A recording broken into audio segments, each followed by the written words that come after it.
pyetja radhës. Selam aleikum, pyetje për Hoxhën e nderuar. Tek ajeti ku Allahu thot për besimtarët.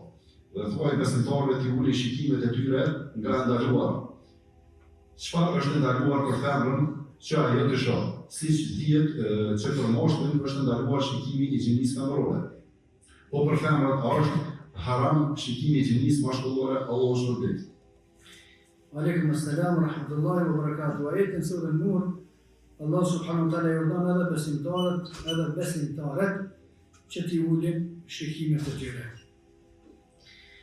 Shpjegimi i uljes së shikimit normal për burra është haram, çka do të shihet te gratë është haram.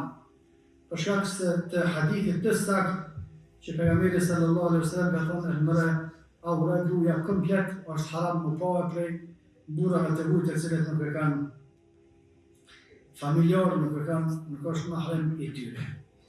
Kurse se për këtë grave, çështja ndryshon. Se edhe për natyra krijimit, burrat janë të tjerë, gratë janë të tjera.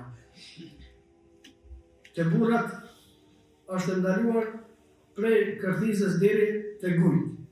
Pjesa tjetër lejohet më pa. Lejohet më pa e nuk është haram, më thotë nëse është e kalume.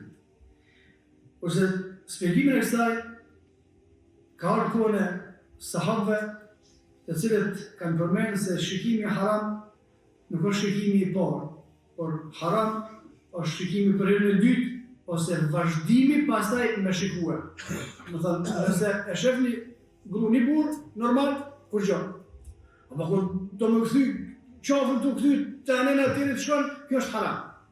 Ose ka po njëra, tamam, çka ki nevojë me kështu për zot. Do thonë, gjithmonë shikimi i rastësishëm.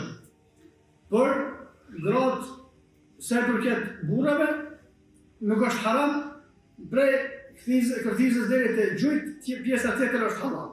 Por të na bëhet haram nëse na ulet me analizuar çysh e pas ka këto, çysh e ka kjo, se pas ka kjo, ato pasaj janë harame. Do thonë shikimi i parë i rastësishëm është halal, kurse shikimet të tjera pastaj vazhdimi i shikimit ose kthimja për herë dytë e për herë tretë me vërtetuar atë që ke pa për herë parë, atëherë bëhet haram.